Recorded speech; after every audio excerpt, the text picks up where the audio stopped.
Hello and welcome to another edition of the Coach Hughes Show, your weekly inside look at the Minot State football team. As always, I'm joined by head coach Tyler Hughes. Coach, you guys just got back from Northern State. You know, it's a loss, but at the same time, your team never quit. You know, it's kind of an interesting game. A lot of things happen. There are some bang plays there in the beginning. They score first play. You guys score first play back. You know, a couple pick sixes from you guys. Like I said, you guys never give up. You had like a 10-play drive, I think, for a touchdown there. So, you know, it was a good game to watch, and, you know, you guys never gave up. So you have to be happy about that. Well, I liked our competitiveness for sure. I mean, I thought that the guys had multiple opportunities to kind of start guessing what they should do next. And that's one of the things that you tell players when you're down. You can't start, well, maybe I should try this now, and get away from your game plan, get away from your fundamentals and your technique. So they did a good job staying with it, and that's part of being a good competitor is you just stay with it. You don't try to reinvent the wheel midstream. So I like that about them. I thought that we did a lot of good things in the game. You know, we just turned the ball over and then had a block punt, and those two turnovers and the block punt, those three things combined led to 21 points for Northern State. And so that's really what the difference in the game was. You know, if we can eliminate those, obviously the game would feel a lot differently. But at the same time, to Northern's credit, they forced that issue and made those plays. And so for our players, challenge going forward is to continue to try to be the guy that makes those plays for us and force the issue for the other team. And we're getting closer that way, but we got to keep doing that. When you have those kind of weird, fluky plays like the pick sixes and the blocked punt, you know, how do you keep your team focused on the next drive? Well, we've talked often about just having a next play mentality, which is a lot easier to say than it is to actually do. You see, once we get it as a person, we get into a negative mentality, it's much harder to pull yourself out of that and become positive. There's a lot of psychological studies that validate that, and so it's a challenge for anybody once they start feeling down to pull themselves back up and get out of that. So our players are doing well that way. I think they're getting better and better at just forgetting whatever happened before, good or bad, because they got to do both in a game. And then moving on to the next play. So, you know, we had the second pick six, which was late in the game, which was the third of these three plays we're talking about. And I was upset at that point, to be honest. And I just kind of heard behind me 7 or 8 players just kind of talking to each other, hey, next play, come on, guys, next play. That was really encouraging to me to hear our players communicate in that type of way. It says that they're becoming more and more mentally tough, which is a good thing. It'll bode well for them going forward. Yeah, it's got to be nice to see that they're picking up what you guys are teaching them every week. Yeah. You know, it's your second game in a row now with 100-plus yards rushing, fourth game in a row with 250 yards plus passing. So, you know, you can kind of start seeing that balanced offensive attack come together. You know, how important is that when you're playing these good teams week in and week out? Well, it's really important because this league is too good for a team just to line up and just do one thing, over and over and over again. Whether you're a great throwing team or a great running team, you still have to have some diversity to your attack within, say your running game. You got to have multiple concepts, multiple pass concepts. I mean, you just can't just do one thing in this league and be successful. So we've continued to add some volume, which our kids have been able to grasp, but some volume to our playbook and our packages. We'll need to continue to do that so we have answers for whatever these defenses throw at us. Fortunately, our players are picking up things well, and they've progressively gotten better as the season's gone on. So we got to have good balance, good ball distribution. Those will continue to be things we'll stress as we go forward. You know, you mentioned that your team had a couple turnovers, but the defense forced 3 fumbles and recovered those 3 fumbles as well. And Trevin Swenson came back this week at 11 tackles, and he forced one of those fumbles. Mm-hmm. So it's got to be nice to know that your team, your defense is aggressively attacking the other team's offense. Yeah, it was good, and they were important turnovers for us. It allowed us to be +1 in the turnover ratio, which is a good thing. We were able to, of the 3, the last one we were able to convert to 7 points, which was good. One of them, we got the ball on our 7-yard line, a long field, 93 yards, so it prevented a score for them. That was the biggest thing. We weren't able to do much with that one, but it did prevent a score from them, which was nice. And then the first one that happened in the game, we got the ball on the 40, and we didn't do anything with it. That was the one that I was frustrated with offensively, because I felt like when we get a shorter field like that, we need to do something with it, and we didn't capitalize. in that situation. But that being said, our guys were aggressive, trying to punch the ball out, rip it out, which led to those 3 forced fumbles. A positive sign for our defense. Yeah, like I said, it was a fun game to watch. No matter which fan you were on either Sure. side, it was a pretty fun game, enjoyable. This week you guys are hosting Minnesota Duluth. The poll came out today, and they're receiving votes in that poll. We talked about how tough the competition is in the league. Mm-hmm. You already have hosted 2 top 25 teams at home already. How is it enjoyable to coach that kind of competition against that kind of competition, I guess?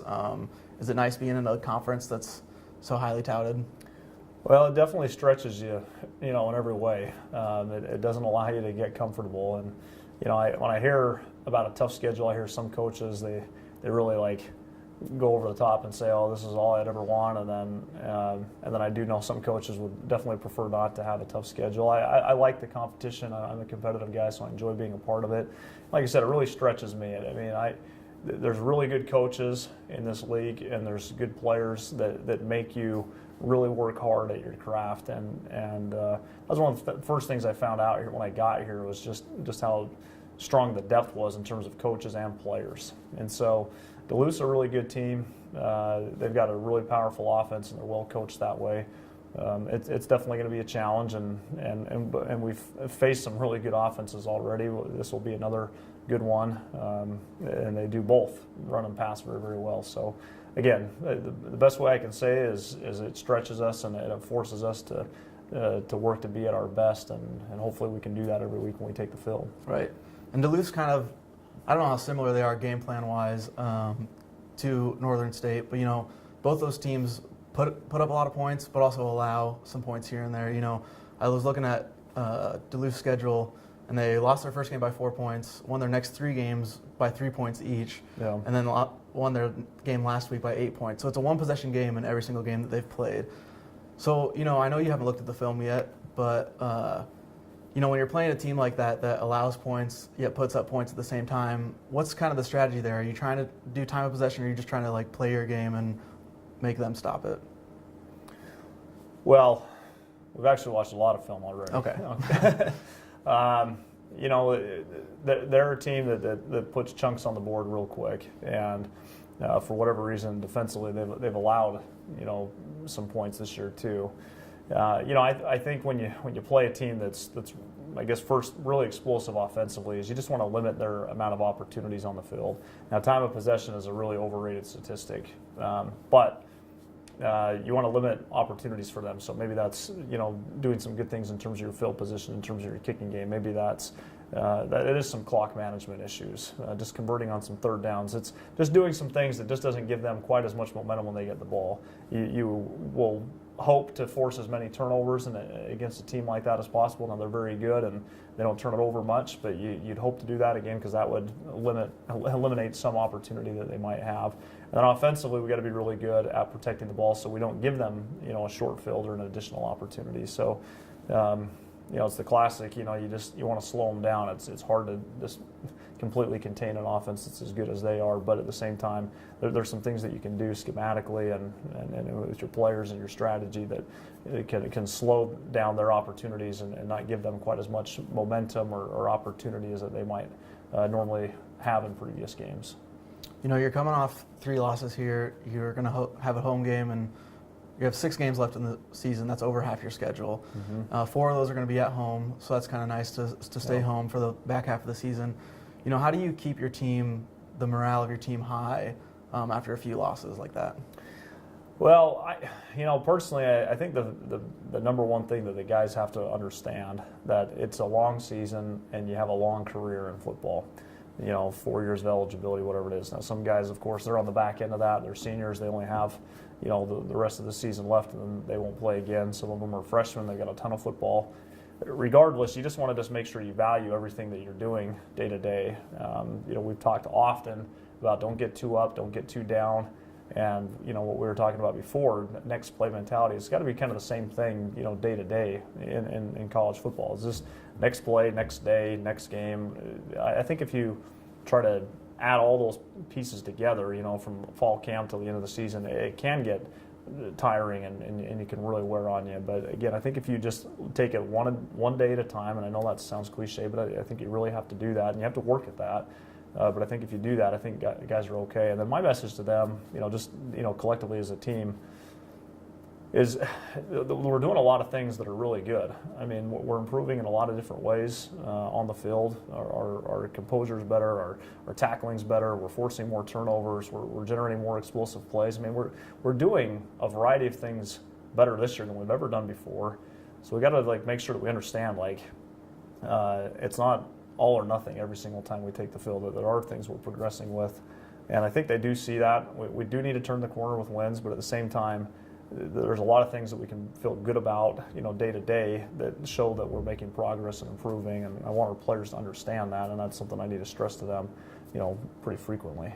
Right. When you guys, talk about every week going into things, what are the goals in the game outside of just the win and loss column? Is it turnover ratio? Is it different things like that?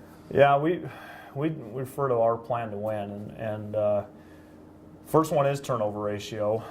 If you win that statistic, 75% of the time you win games, and so that's a big measurement that we look at every week, is how did the turnover ratio go. We want to win the kicking game, so we evaluate that through average starting field position. Were there some big plays for us or for them? You just kind of sum up all the parts in terms of the kicking game. We talk about being 111th, so we evaluate that. Every player gets a grade off every game, and we want our guys to be above 85%, just in the grading system that we use. And if we have 11 guys, on our starting defense above 85%, we've played an excellent game. So that's another way that we evaluate it. We talk about mastering situational football, so third downs and red zone. We talk about that with our players every week. How did we do offensively and defensively on third down? And then again, how did we do offensively and defensively in the red zone? That's another area. And then we will also, kind of the final part is we evaluate, did we play a 60-minute game? So we try to look at how did we start both halves, how did we finish both halves. That's a big part of playing a 60-minute game. And then were there lulls in the game that maybe we started playing poorly and we had to pull ourselves back up? Of course, we want to avoid that as much as possible. So we go through that every single week in our team meeting on Monday and express that to our players. Here's what we did well. Here's what we need to be better at. And just to try to give them real things to latch onto as opposed to just simply we won or we lost. I think that helps guys stay focused on ways to improve. And even if we're winning every single game, that's the same process that I would follow. I don't want guys focusing on the end result. They need to focus on their process to get to a positive result. Right. All right, well, you guys have Minnesota Duluth this Saturday. It's October 8th right here at Herb Parker Stadium. And we look forward to seeing you guys back at home, Coach. Thanks. Yep, thank you. Appreciate it.